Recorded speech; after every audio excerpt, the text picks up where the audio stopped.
Letters from English settlers living on the frontier of northern New England in the 1670s and 80s would often describe the deprivation and unimaginable slaughter they had witnessed there.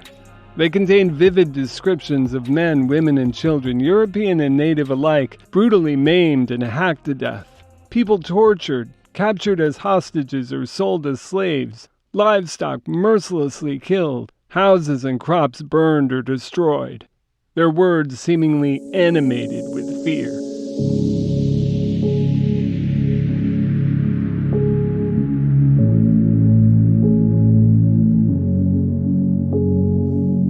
The English referred to it as the Eastwards, or the Eastward Frontier.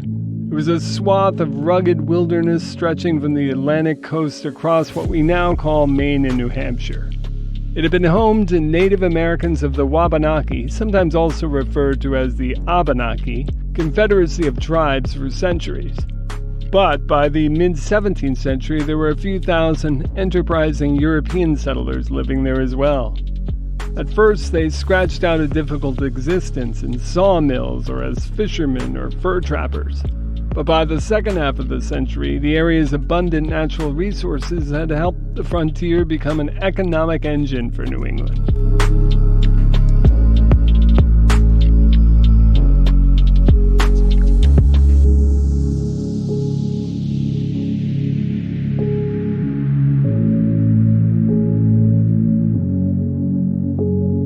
But the increasing encroachment of European settlers into the region inevitably led to growing conflict with the Wabanaki.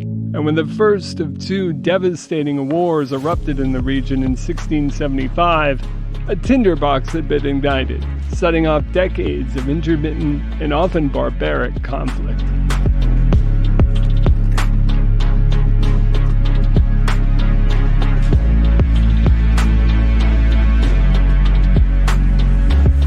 So what does any of this have to do with the Salem Witch Trials? Quite a bit, actually. Despite occurring years before and over 100 miles away, a number of people who were directly involved in the witch trials, including Abigail Hobbs, Mercy Lewis, George Burroughs, and several others, lived on the Eastward Frontier during these years of conflict, experiencing the fear, violence, and trauma for themselves.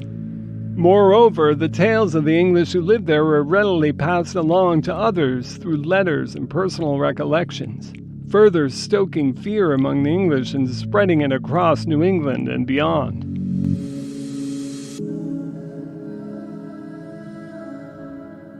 To help us explore the fascinating and unique connection between the frontier and the Salem Witch Trials, we are joined by the historian who first made the connection more than 20 years ago. Professor Mary Beth Norton is the Mary Donlin Alger Professor of American History Emerita at Cornell University. Her research focuses on gender and politics in early America, and she is the author of several books, including her groundbreaking work on the witch hysteria, In the Devil's Snare, the Salem Witchcraft Crisis of 1692. The region that we now know as Maine was originally settled by fishermen in the 1640s and 50s. But then, as Massachusetts developed further, some people moved up from Massachusetts and started sawmills because they really needed timber, and it became a great source of masts and spars for the English Navy in the late 17th century. Massachusetts, Boston in particular, and Salem began to develop big shipbuilding industries, and so they needed timber. And Maine was this great source of that. So people began to settle along the rivers and build sawmills. As they moved inland from along the rivers, they started to run up against the Wabanaki people who lived in villages along the rivers also, but who also traveled seasonally to do fishing in the spring especially, and so forth. And so the English settlers were interrupting the movement of the local Wabanakis. Now, the local Wabanakis began to be dependent on the English settlers for things they wanted, like guns, ammunition, different kinds of metal goods, and some textiles, things they did not make themselves. And so there was, for years, a very good trading relationship between the Wabanakis and the English settlers along the rivers. But as you can well imagine, clashes did begin to develop as more and more English settlers moved in and as the Wabanakis began to feel more and more threatened. But with more English settlers moving into Maine and New Hampshire, tensions continued to rise. And with the outbreak of King Philip's War in the southern part of New England in the mid-1670s, the Wabanaki were reluctantly drawn into the fight as well. The native people in the north got drawn into it inexorably. They really were not interested in being involved, but they got into it because refugees from the southern tribes after the war sought refuge with them, and they were not going to turn them away. And the local people began to be very suspicious of all these refugees from King Philip's War turning up in the villages in Maine and New Hampshire. And they began to worry about the native people who were their neighbors and who were their trading partners. In fact, one of the things I detail in the book is some very treacherous behavior on the part of the English towards the natives, capturing people and sending them into Boston and then sending them into slavery in the Caribbean, which was devastating, which led the native people in the north to be mad and to start their own attacks on the New Englanders. King Philip's War caused enormous devastation across New England, including in the frontier of Maine and New Hampshire, and the situation remained tense even after the war was over. By the 1680s, conflict had flared up once again, and what we now call King William's War produced more fighting between the English and the Wabanaki, as well as the Wabanaki's French allies.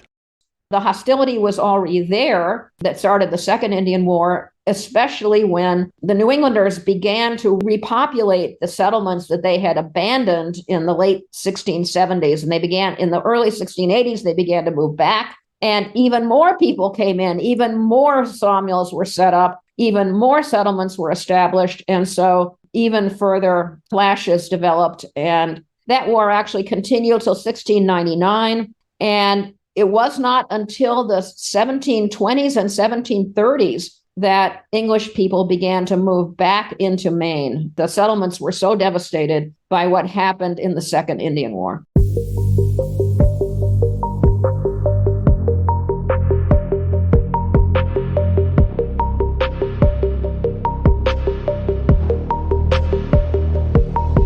But Professor Norton only decided to examine these conflicts once she became aware of the unique connection that they had with the Salem Witch Trials. It seemed that many who had lived through this tumultuous period on the frontier later became directly involved in the witch hysteria in Salem.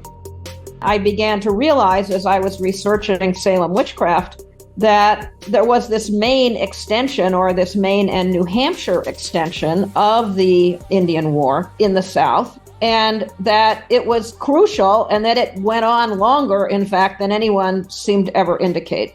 There was almost constant warfare with different groups of Wabanaki peoples. Throughout this entire period, I knew from other people's work that a few of the so-called afflicted girls were Maine refugees. And I had noted it in my notes as something I might want to look into, but I had no idea that it was going to take over the book, which it did. As I began to realize, as I was reading the documents, that Maine was cropping up various places, I looked for histories of the northern part of King Philip's War and of King William's War, which really did not have a part in the South. It was all in the North. And I couldn't find any. So I went to the documents and I started looking at those materials. And it was one of the greatest revelations of my historian's life because I saw so many names I recognized from the Salem trials. I was blown away. There's no other way to describe it. So many of the people who were involved in the Salem witch trials, accused, accusers, the judges, you name it, were all involved in Maine, especially in the period when the war restarted in late 1688.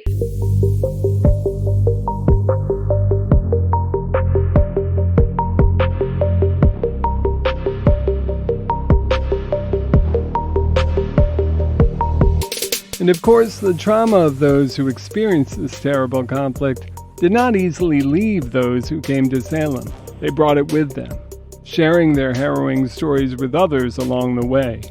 some of these people who became accusers and confessors in 1692 was able to reconstruct their experiences when they were younger along the Maine frontier. One of the most dramatic scenes I was able to reconstruct had to do with the woman known as Sarah Churchwell, who was the granddaughter of one of the wealthiest men in Maine.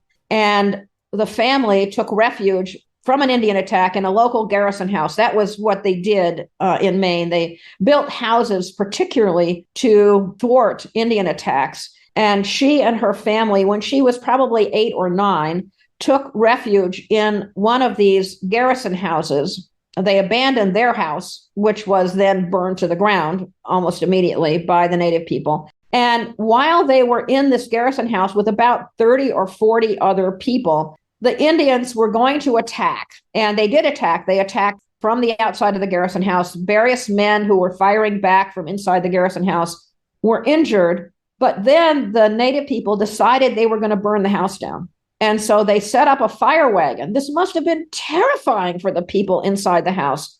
They put a fire on a wagon and were pushing it towards the house, and then it kind of turned over and it fell into a mud hole, and they couldn't do it. And so this attack was thwarted. And eventually, about a day later, the native people who were attacking the house gave up and left. As you can well imagine, everybody who was in that house must have been so traumatized, and everybody left. I mean, nobody tried to stay after that. They just abandoned the area. Those are the kinds of things that these accusers brought with them, the memories that they would have had from their childhood on the Maine frontier. And no wonder, therefore, that they were suffering from something that today we would call PTSD.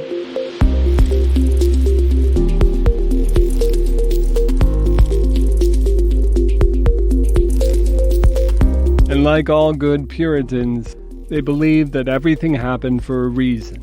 When bad things happen to them, or when good things happen to them, they attributed it to God's providence. God's providence could be good or bad. So when nothing but bad things were happening to them in the Indian War, they attributed that to God. Therefore, God was chastising them for some fault, and they sort of struggled to figure out what those faults might be, and different ministers came up with different ideas about what their faults were, but they all agreed that these bad things were happening. They were losing these battles. They all saw this as God chastising them for their faults.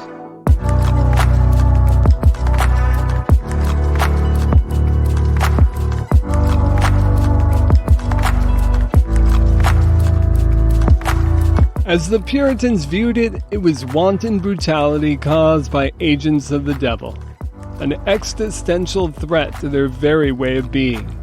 How could such a thing not nurture their fears? It's a fascinating and important piece of context to this complex and multifaceted story.